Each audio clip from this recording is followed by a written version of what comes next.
Welcome back, welcome back, welcome back. Once again, it's your boy Abdul. I'm here with another good show, the Healthman Show on Sunday nights on GrownFolk's podcast. We're going to talk today about the lymphatic system. And why the lymphatic system? Because it's the unsung hero of your body. Most people are only aware of the lymphatic system when something happens. That's the only time they even heard of the lymphatic system, unless something happens to you, and then you find out about this thing called lymphatic system.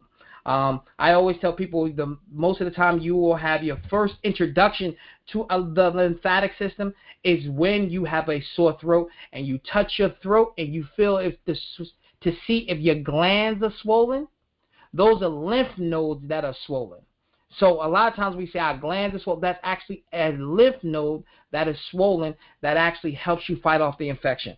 So that's one of the ways we actually are introduced to the lymphatic system, but we don't even realize that actually that is the lymphatic system that we're touching. We're touching some glands, see these nodes, these lymphatic nodes in our neck. So let's talk a little bit about the lymphatic system, and we're going to explain why is this system the unsung hero of the body. And I'm going to read this. Your lymphatic system is a group of organs, vessels, and tissue that protects you from infections and keep healthy balance of fluid throughout the body. All right? The lymphatic system organs includes your bone marrow, your thymus, your lymph nodes. Okay? So those are what the lymphatic system are made up of. Your lymphatic system is a network of organs, vessels, and tissues that work together to move a colorless, watery fluid called lymph back into your circulatory system. Good example, if you want to see that colorless, watery fluid, if you ever cut yourself, sometimes if you don't cut yourself real deep, if you cut yourself very slightly, you may see a clear liquid come out. That is lymph, okay? So when you see this clear liquid come out and then blood may come afterwards, the first thing that you have cut right there is your lymphatic system. That is lymph that's coming out, that clear liquid that comes out first. As a vital part of your immune system, your lymphatic system protects you from infections and destroys old or abnormal cells from the body. Lymphatic system functions as maintaining normal fluid levels in your body, absorbing of fat and fat-soluble vitamins so they can make their way through the bloodstream. Now, let's explain what the lymphatic system does. And then we're going to go into a little more how it works. Kind of give y'all an overview. It collects excessive body tissue, excessive fluid from your body's tissue and return it back to the bloodstream. Okay? It helps your body absorb fat. Most nutrients can travel through tiny openings called pores in the wall of your capillaries. All right? And your body can absorb and use them. But certain fats, such as and other molecules, are too large to travel through your blood this way, So the lymphatic system collects the fluid from your intestines, then contains these molecules and transports them back to your bloodstream. So like fats, when we break down fats in our intestines, we emulsify fats to triglycerides and fatty acids. Those molecules are too large to just absorb into the bloodstream. It goes through a lymphatic portal, or in the intestines. It goes through a lymphatic portal. So you absorb fat through the lymphatic system, okay? Because the molecules are too big. Your lymphatic system is protecting you against invaders. It produces and releases lymphocytes, a type of white blood cell, and other immune cells. These cells look and destroy invaders, such as bacteria, viruses, parasites, fungi that may enter your body. Okay? So that's some of the things the lymphatic system do. Now let's talk about, and we're going to explain how the lymphatic system works. Now check this out. I love the way they wrote this. How does the lymphatic system work? Every day, about 20 liters of plasma. Plasma is the liquid part of the blood. So if you pull out your blood, and if they use a centrifuge, about maybe 10 to 15, 20% of their blood may be red blood cells, or 30% of your blood may be red blood cells. The rest is considered plasma.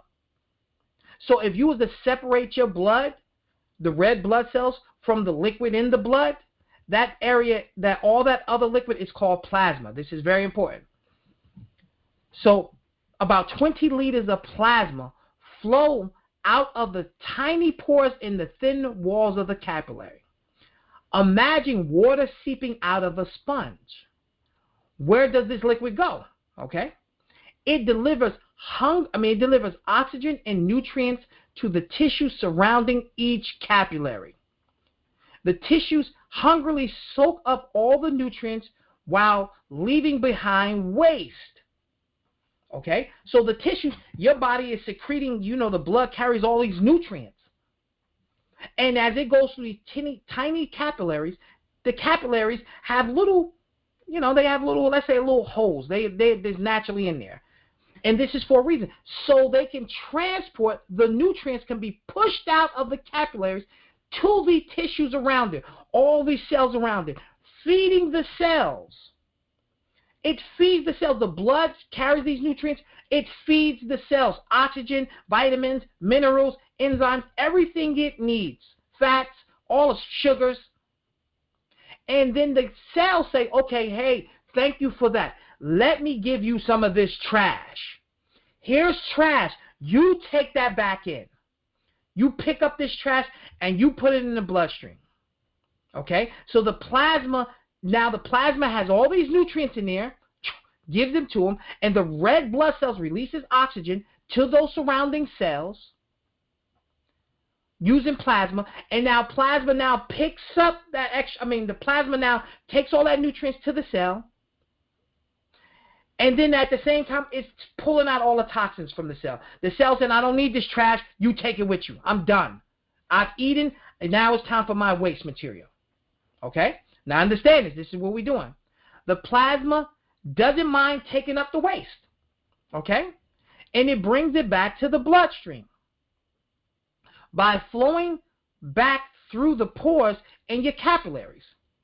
Each day about 17 liters of plasma returns back to the blood. But remember, we said about 20 liters are flowing every day. That means about 3 liters of plasma seeps into the rolling tissue, the surrounding tissue. Okay? This is where your lymphatic system picks it up. Okay? The tiny lymphatic capillaries picks up the remaining fluid. Remember, it's about 3 liters of this extra fluid that's left over. And the fluid changes, now goes into the lymphatic capillaries, and it changes its name from plasma. Now it becomes lymph fluid. Okay? So the same plasma that was in your blood now is captured by the lymphatic system. They changed the name from plasma to lymph fluid. Now now your capillaries, these lymphatic capillaries, move the lymph into larger tubes called lymphatic vessels. Okay? Now think of lymphatic capillaries the same way your blood capillaries. They're small. They move into what they call lymphatic vessels. The same way capillaries move into veins, same way capillaries move to arteries. Okay? So they now move somewhere bigger. Lymphatic vessels. If you think of a stream turns into a river. The river goes to the ocean. Okay? Or a lake. It's a bigger body of fluid. These vessels keep lymph moving until they ultimately reach 1 or 2 major ducts in the upper chest. These are called lymphatic ducts or thoracic ducts. And they are a bit on like a highway ramp. That's what they call them. They merge into your large veins called the subclavicle vein, and they drain and empty into them. Okay? So that's what the lymphatic system does. Now, along the lymphatic system, you have other organs in the lymphatic system. Now, think of your lymphatic system as like similar to your blood circulatory system. Similar to your blood circulatory system. But the lymphatic system does not have a heartbeat. Blood is pushed because of a heartbeat. That pressure, 120 over 80, systolic, diastolic, that is the pressure that the heart is pushing the blood with. Okay? So understand this. The heart is pushing, the pressure is pushing the blood through the body. The lymphatic system does not have a heart. So how does it move through the body? It moves through the body through muscle contraction. So when you move your body, it causes muscle contraction, pushes the lymphatic system, pushes lymph through the body. All right? So I want everybody to understand. We're going through this. I'm breaking it down to y'all so we can make it understand. The lymphatic system is almost like the sewer system of the body. It is the sewer system of the body. And this is extremely important. Why is it the sewer system? Now, we have this lymph going through the body, going through the lymphatic system. And when you have blood vessels, you have lymph vessels close to them. Kind of like on top. Think of it like a separate system, but it's right above each other. Okay? So you have the lymph system right above the circulatory system. Sort of like. Let's keep it like that, okay? Now you have organs in the lymphatic system. And these are very important. You have bone marrow. This is the lymphatic system. This is a part of the lymphatic system. Bone marrow is a soft, spongy tissue in the center of your bones. Okay? Your backbone, your hip, your breastbone. Your bone marrow has a vital job of making white blood cells, red blood cells, and platelets. So your lymphatic system, one of the organs in the lymphatic system is bone marrow. When you crack open chicken bones, you suck that out. You know, people do that. They suck it out, or you get like a cow bone and they pull the bone marrow out. Well, that actually is a part of the lymphatic system. Its job is to make red blood cells, white blood cells, and it makes platelets. You have the thymus is a part of your lymphatic system. It's right above your chest bone, between your neck and your chest bone. You have a thymus gland. Okay? Its job is to make, or it matures T cells. So where T cells or white blood cells goes to mature. Okay? And what is T cells? These are memory cells. That's why they call it T cells, thymus cells. They are memory cells. Their job is to, this white blood cell is extremely important. This is one of the reasons why people were dying tremendously from HIV. One of the things it did was kill T cells. It attacked, a virus attacked the actual T cell. And why is that? Because the T cell is the memory cell. Hey, I know how to kill this joker. I know how to get rid of this guy. He has the memory.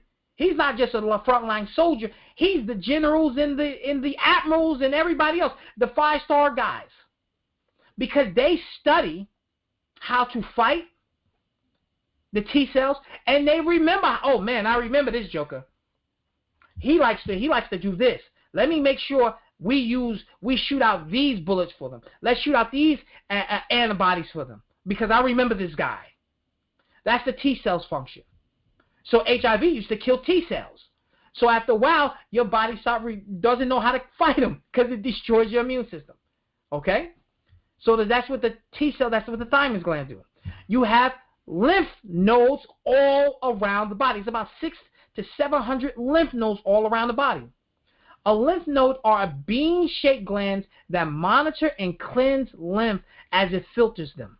Okay? So think of this. You're pumping lymph in through the body. It's going through, and it stops at a station. It stops at a think of people in the airport. You're going to be monitored. You just can't get on a plane and do what you want. You can't get on a plane when you want to. You have to go through checkpoints. That's what lymph nodes are.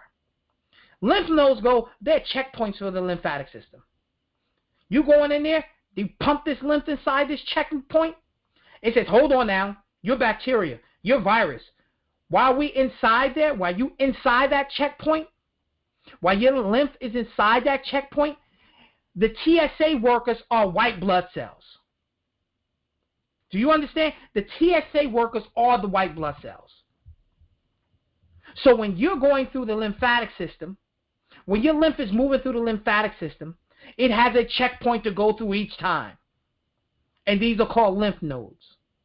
And inside those lymph nodes, they are filled with white blood cells. Okay?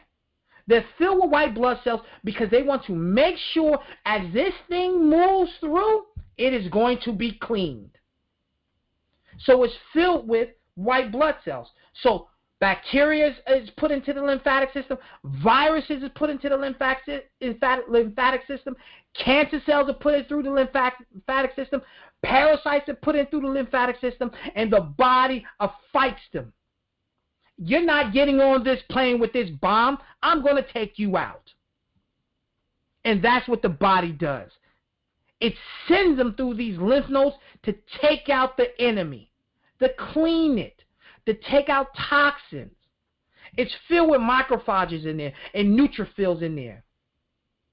Those are what lymph nodes do. That's why when you have a sore throat, you feel it on your neck. Your glands are swollen. Your lymph nodes are swollen.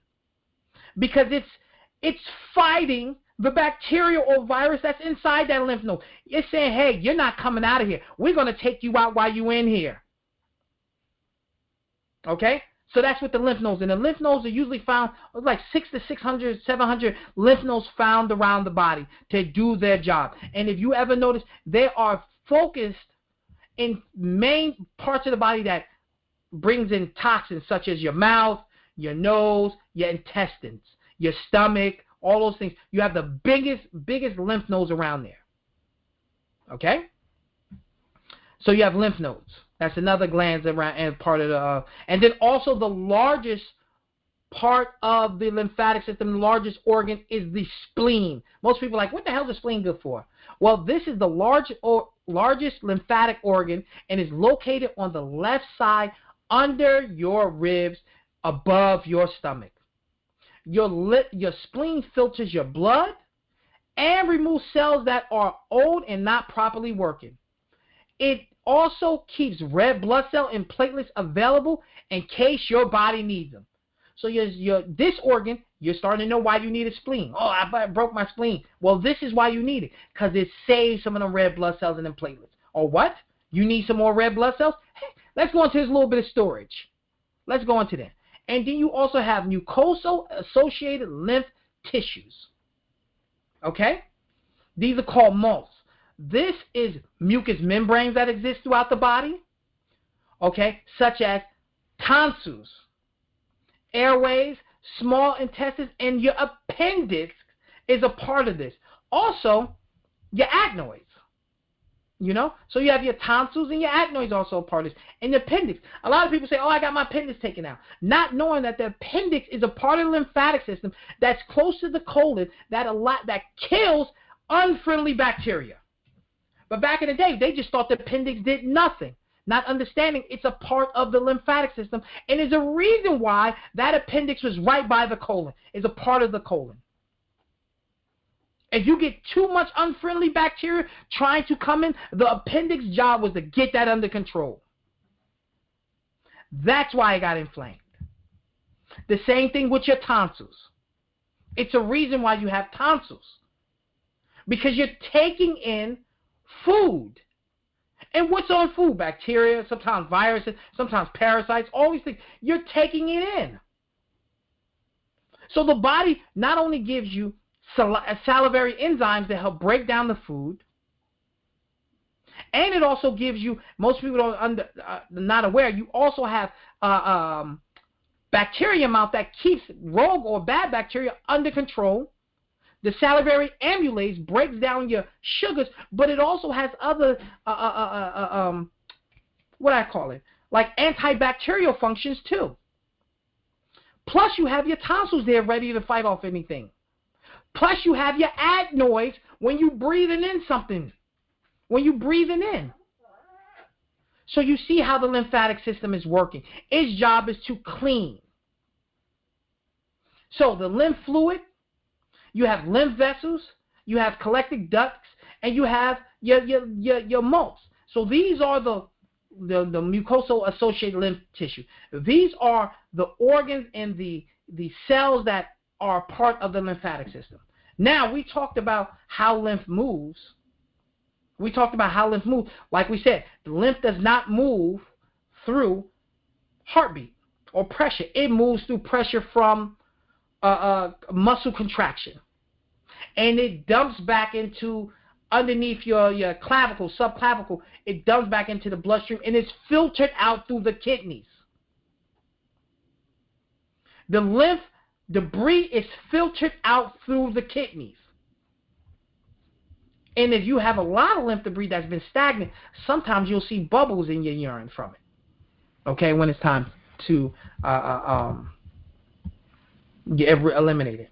Now, what are some of the symptoms of having poor lymphatic drainage? Because sometimes your lymph does not move. Just imagine your body is secreting all this trash. You're secreting tons of trash. You're getting toxins. The lymph is working its butt off. The lymph nodes are working. The spleen is working. You know, everything is working. It's fighting, it's cleansing, and all of those things. But sometimes it gets backed up. It gets backed up. What happens if it gets backed up? What are some of the symptoms you'll feel? You can feel aching and heavy feeling. You'll literally feel heavy. You'll have difficulty with movement. It gets hard to move around. You may start noticing you're getting skin infections. Okay? Your skin is getting hard, tight. Sometimes it becomes black and thick. You start to develop folds. One of these things they'll call lymphedema. You retain fluid. You retain a lot of fluid. All of a sudden, you have much more body fluid. You're retaining so much fluid. Sometimes you start to leak fluid, that clear fluid, through your skin if you're not properly draining lymph.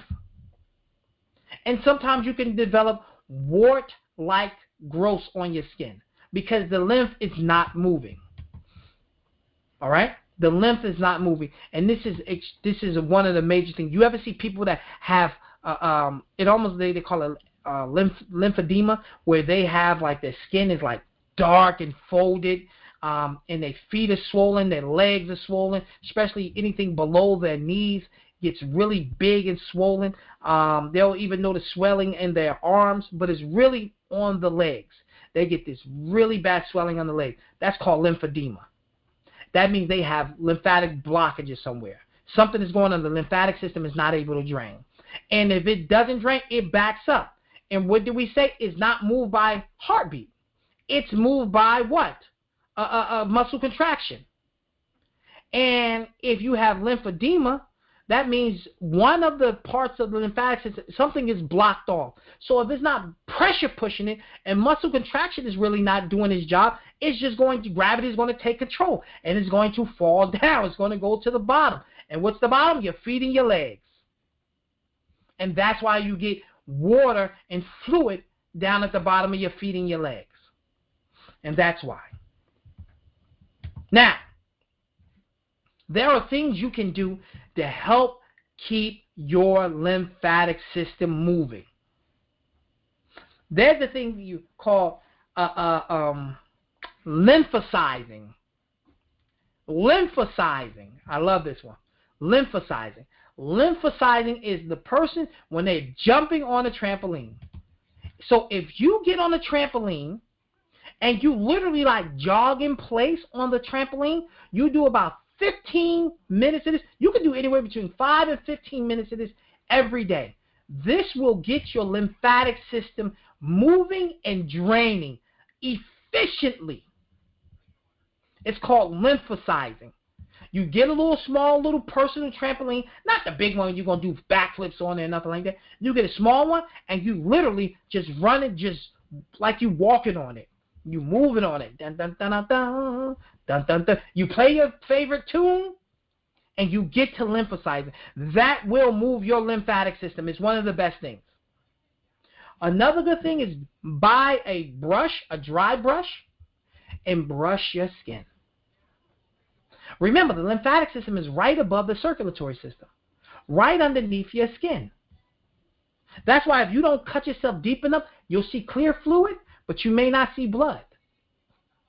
And that is because the lymphatic system is right underneath the skin. So you can dry brush your skin to get your lymphatic system moving. That's right. So if you cannot afford a trampoline, not a problem. Go buy you a long dry brush and brush your skin every day for a couple of minutes. That will get your lymphatic system moving and draining. If that's too much for you and you want to be a little more at it, jump rope. Jumper rope is one of the best for moving the lymphatic system. Exercising and walking move your lymphatic system. Another great thing, deep breathing exercises helps move your lymphatic system. That deep breathing actually pushes the lymphatic system around. Okay? So deep breathing exercises help move your lymphatic system. And if you stretch or do yoga every day, one of the best for helping to move the lymphatic system. Why is that? You are taking pressure and you are moving, you are taking pressure off the muscle. Now, what do I mean by that? You're stretching the muscle. You are stretching the muscle. You are allowing the muscle not to squeeze on the lymphatic system too much. If you are tight, you ever heard somebody, when you're tight, you're reducing the blood flow in the body? Well, it happens the same way when you're tight and you reduce the movement of the lymphatic system. The lymphatic system wants to be able to flow smoothly by muscle contraction. It doesn't want to be squeezed to death. If your muscles are tight, you're literally squeezing your blood capillaries and you are squeezing your lymphatic system, your lymphatic vessels. And you're reducing lymphatic movement. So doing stretching and yoga opens up the lymphatic system to flow the way it needs to. The same way your circulatory system. You ever had a good stretch? You ever been to a yoga class and when you finish, you can literally feel like lighter, or you can feel the blood rushing to your head and places like that? That's because your muscles were tight and they were constricting blood flow. The same way if somebody gave you a good massage and they loosen the muscles and they open up blood flow, that's what happens when you stretch and do yoga with the lymphatic system. So you want to make sure you do yoga and stretch for your lymphatic system. Okay? Now, we talked about all those things.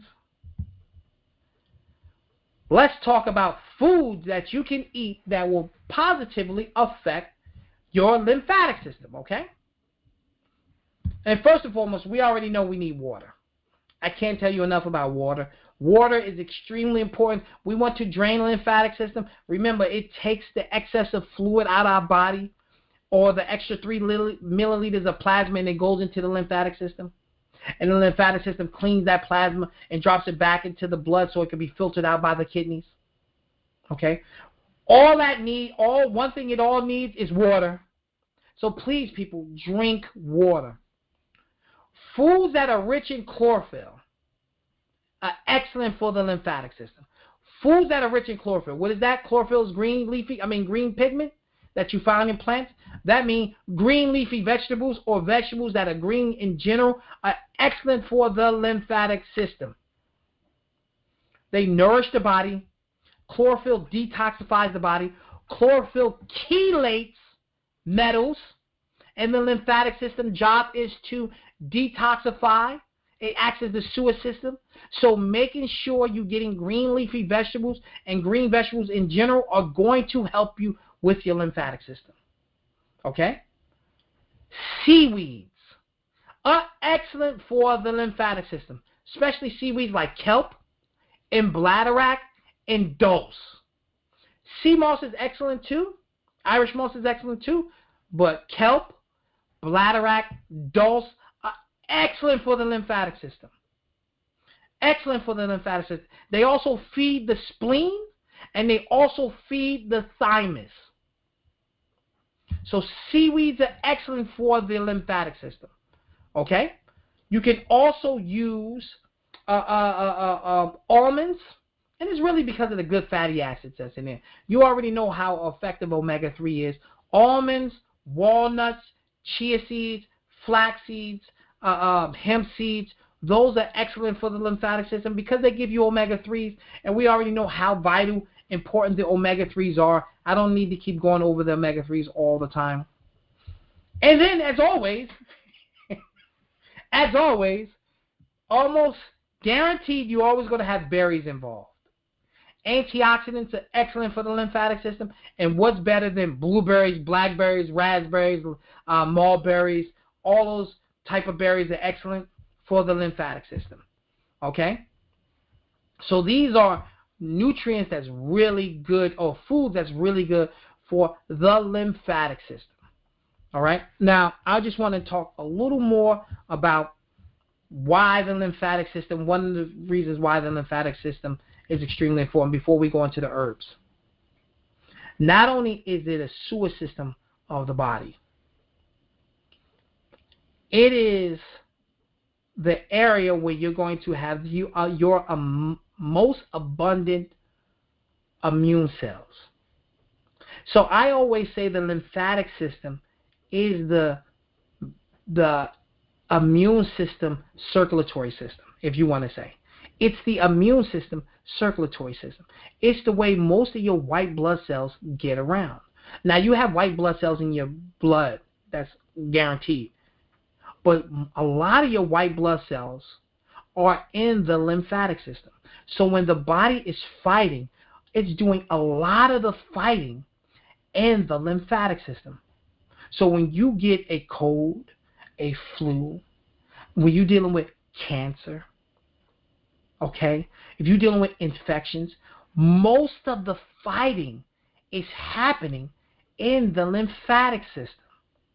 So the body will fight in the blood, but it prefers to fight in the lymphatic system because it has a leg up.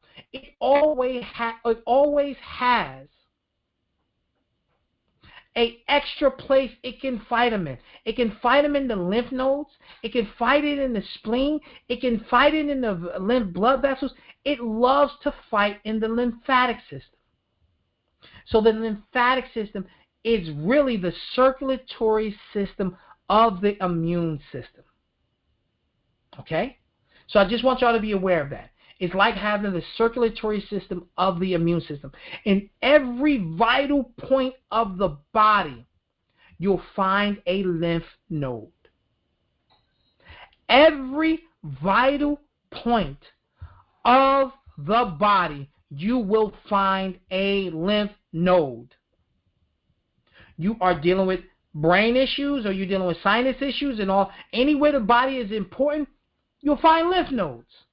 Lymph nodes by the ear, lymph nodes going down the neck, lymph nodes by the heart, lymph nodes all around your intestines, lymph nodes in the by the colon, lymph nodes by the stomach, lymph nodes by the kidneys, lymph nodes by the liver. You got them everywhere. There's a vital part of the body. Lymph nodes by your knees, lymph nodes going down your legs.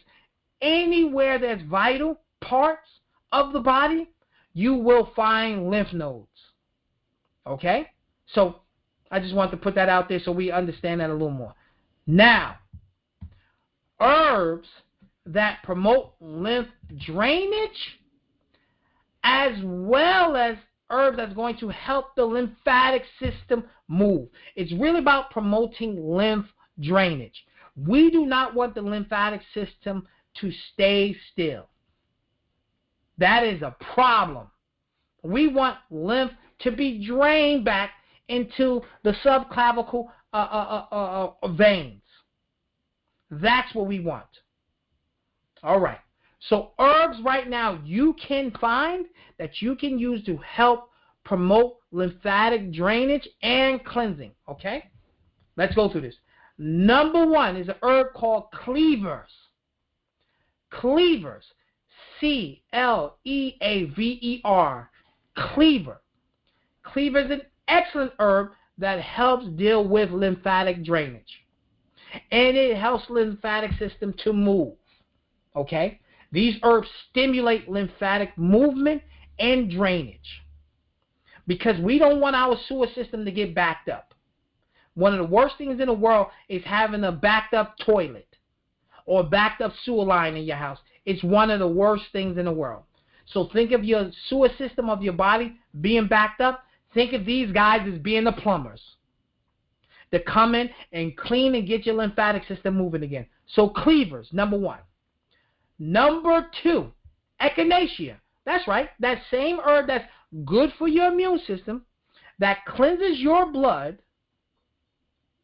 that keeps the body healthy, is an excellent herb to help with lymphatic drainage and lymphatic movement. Echinacea augustifolia is better than Echinacea purpura. Okay? So you have 2 echinaceas on the market. The one that is a little better for lymphatic drainage is Echinacea augustifolia. All right. Number 2 was Echinacea augustifolia. Number 3 is calendula. Beautiful flower. Some people say calendula. Some people say calendula. But this is a great herb that's going to help you with lymphatic movement and drainage. Okay? So calendula. And you know calendula is really good for, like, it has anti-inflammatory purposes and all that stuff.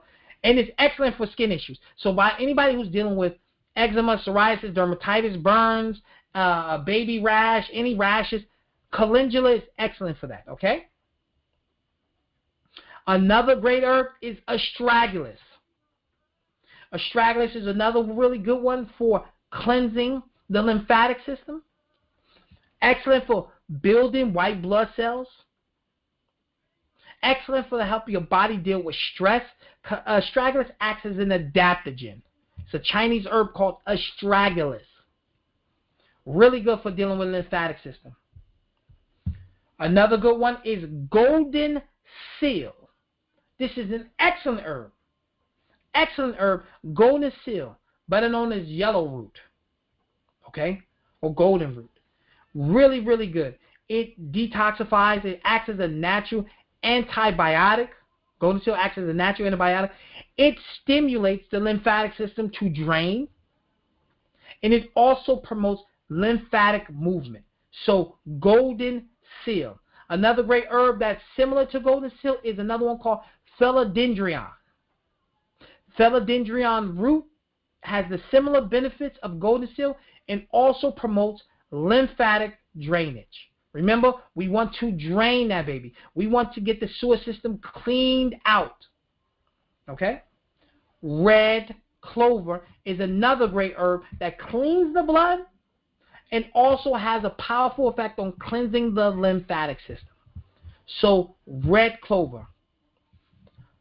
Another herb, poke root. Poke root stimulates lymphatic movement and lymphatic drainage. It's a really strong herb. Poke root stimulates lymphatic drainage and movement. Okay? Devil's claw. Devil's claw is a great herb that helps with lymphatic movement. Excellent as an anti-inflammatory. Excellent as an anti-inflammatory. If you have joint pain, devil's claw is one of the best ones out there. And if you really want to do a nice combination that doesn't have nothing to do with lymphatic, is devil claw mixed with cat's claw. Africa and South America come together, baby. And that's what it is. Devil's claw is an African herb, South American herb, cat's claw, better known as une de gato. Really good herbs for pain. Okay? But devil's claw stimulates the lymphatic drainage. So devil's claw. And last but not least is a herb called plantain. Not the banana, but the leaf called plantain or plantain, you know. Really, really good for stimulating lymphatic movement and drainage. Okay, so those are some of the herbs that can help. There's also herbs like club moss and figwort and things like that, and even dandelion can help. But these are some of the herbs that can help you with the lymphatic drainage and lymphatic movement. Now, as always, we're going to open up the floor for any questions when it comes down to dealing with the lymphatic system. If you have any questions or what to do or anything like that. So you can unmute yourself if you want to ask a question, and we can answer a question for you. So I'm listening.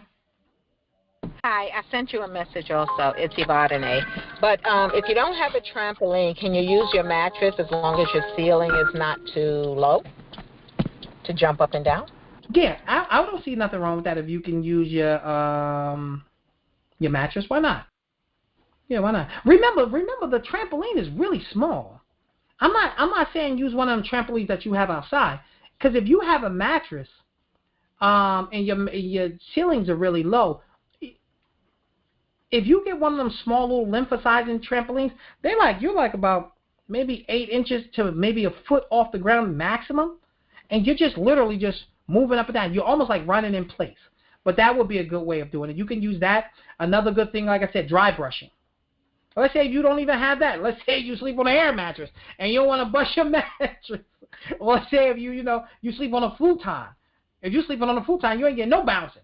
You know what I'm saying? So you could dry brush, or you could just stretch, or you could do deep breathing exercises. That's also going to help you move the lymphatic system. We want to move that baby because the lymphatic system, like I said, is a sewer system, and you gotta unclog it. Anybody else? Anybody else got a question? So the breathing, just until somebody else comes on, the breathing exercises, is that like the Qigong? Well, the deep breathing, you know what? I don't know what that is. Qigong? I'm sorry, I may not be aware of that. I just know of deep breathing. It's basically deep breathing exercises that you do. If you were into martial art, you would know, or if you did yoga. And just a deep breathing, you hold it in through the nose, out through the mouth, in through the nose, out through the mouth, breathing from your core, breathing from your diaphragm. So instead of I always tell people, if you're doing good deep breathing exercises, instead of your chest inflating, your stomach will inflate. And breathe as though you're seeing colors. I know that's a crazy thing to say, but breathe as though you're seeing colors, and that's a great way of really recognizing how the way you want to breathe. And your stomach should be expanding versus your upper chest. Anybody else? And one of the ways that the body works when the lymphatic system. You ever see people, they talk about like they get cancer and you get cancer, and one of the ways it moves is through blood as well as through the lymph. That's when you know your body has been overrun, because now the lymph nodes can't even take out the rogue cancer cells. Usually, when your body creates cancer cells, one of the things it does is it transports some of that cancer cells to the lymphatic system to be killed off. It will get rid of rogue cells. So not only viruses, parasites, and all of them, but cancer cells is transported to go to the lymph nodes, and then the natural killer cells goes in there and just start taking them out. In those lymph nodes. But when the body is overrun by cancer, what happens is that the lymph nodes now just overrun. It's just too many of them. It's like World War Z. Remember that movie where all them zombies were just jumping over the barricades and over the tall walls? They got overran. It's the same way when it comes down to your lymphatic system. If it gets overrun, then it can only do so much. And you stop that by making sure we eat properly, making sure you detoxify, making sure you eat the fruits and vegetables and everything like that. So That's the lymphatic system. And I believe, thank you, that you had also mentioned that because so many organs are in your abdominal area, like right below your chest bone, your rib cage, that we have a lot of lymph nodes in that area as well. Oh, it surrounds anywhere there is a vital part of the body, you're going to have lymph nodes. Anywhere that is vital to good health, just in general, anywhere that the body considers extremely important, you're going to find lymph nodes there. You know, anywhere, and that's what the body records. Hey, listen, soon as you eat, you got lymph tissue. Soon as you start to eat, you have lymph tissue. You have lymph nodes right in your throat. You have your tonsils, so you can't even. Your body knows, hey, I gotta make sure I protect myself at all costs. So as soon as I start to bring something in, the two places you bring stuff in, you have powerful lymph nodes there, or you have some type of mucosal, lymph tissues, mucosal associated lymph tissues. Your adenoids, your tonsils,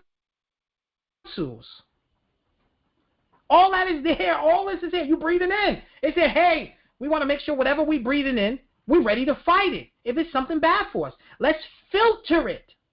Hey, we're about to eat food. We're chewing up. Let's make sure if there's anything in there, let's get ready to fight it. We're going to fight it going down. We're going to get in our stomach. We're going to burn it with extremely strong acid. If that's not enough, when we absorb the large particles, when we absorb them, such as the fats in the molecule, and anything else that could be too big, that's bigger than your simple sugars, that's bigger than your amino acids, anything else has to be absorbed by the lymphatic system. Look at how your body works. It's saying, hold on now, let's be smart. Let's be smart. We got molecules that we need that's important. These things are important to us. But we just can't let them go in the blood like that. They're not small like simple sugars. They're not small like simple sugars because simple sugars are smaller than bacteria. They're not small like amino acids because amino acids are smaller than bacteria and viruses. But we still need them, so we're going to absorb these bigger things so we can just check them out first. So if we're going to absorb something, we want to check it out first. If it's too big, we know sugars and amino acids are small. They're smaller. We're not scared of those. We know that. We know those structures. But anything else, it's just a tad bit too big. We're going to absorb it through the lymphatic system. We're going to filter it first to make sure it's right. And that's the beauty of nature. That's the beauty of our human body. That we have been set in a course to filter and protect ourselves from anything that comes in and that can harm a vital organ. We have something there. We have our soldiers there. We have our soldiers there. You think about it, the spleen is not far from the stomach and it's not far from the heart. It's right above the stomach. Well, what's right above the stomach, right underneath that rib cage? What's not far from that? The heart. The heart is right there. And guess what? The heart is an extremely vital organ. Well, what's there that's over in that area that's a part of that system that protects the body? The biggest organ in the lymphatic system is the spleen. And it's not far from the heart. And not far from the heart, you have massive lymph nodes. Everything's, right. You have lymph nodes. You ever see people that get boils underneath their arm? They're usually getting boils close to lymph nodes because the body wants to expel that poison. You usually get boils where there are lymph nodes. You're not getting them just any random place. It's a reason why they show up where they show up at. They're usually showing up by lymph nodes that it wants to, they're being overrun. It wants to eliminate it. If you have a blocked sewer system, sometimes it will come out through the skin. And it comes out through lymph nodes, by lymph nodes. Not through lymph nodes, but by lymph nodes. Any other questions? Before I let go, go home or get off the podcast. Any other questions for the night? Or we can shut it down. So that's some of the information on lymph nodes. If nobody has any questions, and you got all the herbs, then we might as well shut it down a little early. We got like 6 minutes. If nobody got any questions? I will tell you this. If you deal with sinus issues, that's a lymph issue. Because usually you get backed up sinus, that's not lymph, and your lymph is not draining, the sinus is not draining, you want to massage them to the right. You want to massage them outwards towards the ears. So that drainage, that is lymphatic backing up. That's mucus and lymphatic liquid backing up. So if you are having sinus issues, you have a lymph issue. Okay? If you have a sinus issue, you have a lymphatic system issue. So those are some of the things that you'll learn, you know. Hello? Yes. How you doing? I'm okay. How are you doing? All right. You have a question? Wonderful show. I don't have a question. I just have a statement on the trampoline situation. Is that you can use a rebounder. You can use a, what is it? Called a rebounder. It's a smaller trampoline, maybe about 3 feet wide. Yeah. Yeah, they could use that instead of the regular yard trampoline. And another thing that supposedly is supposed to be like if people could rock climb, because you use most their muscles, you know, climbing rocks and pulling up, or you know those on a swing bar they have like pull ups their whole body. Yeah. Anything that requires you to use your muscles, like let's say if you're not rock climbing and you're not in an environment where you can actually rock climb. And I didn't know that trampoline was called the rebounder. That's what it's called, a rebounder. Thank you for that. But that's what I was talking about, the small little rebounders. So if you anything you can do outside, let's say if you can't rock climb, I always tell people, you want to stay healthy, lift a little bit of weights. It really, really, really make a difference. And that muscle contraction, that strengthening, that lifting weights, and that doesn't mean you have to lift heavy. I always tell people that when I say lift weights, that doesn't mean you're trying to lift 100 pounds and you're trying to be the next Ronnie Coleman. I'm not saying that. I'm saying you just need something that makes the muscles work. And when making the muscles work, guess what happens? Your lymphatic system works better. You get healthier, you get stronger, and your lymphatic system works better. And if you can't do that, rebound, dry brush, deep breathing exercises, all those things like that will definitely assist you. And if we are done for the night, you know, I'm always a happy man if we could finish a little earlier. You know, so if nobody else has any questions in those statements, we're going to end right here. I'm going to stop the recording.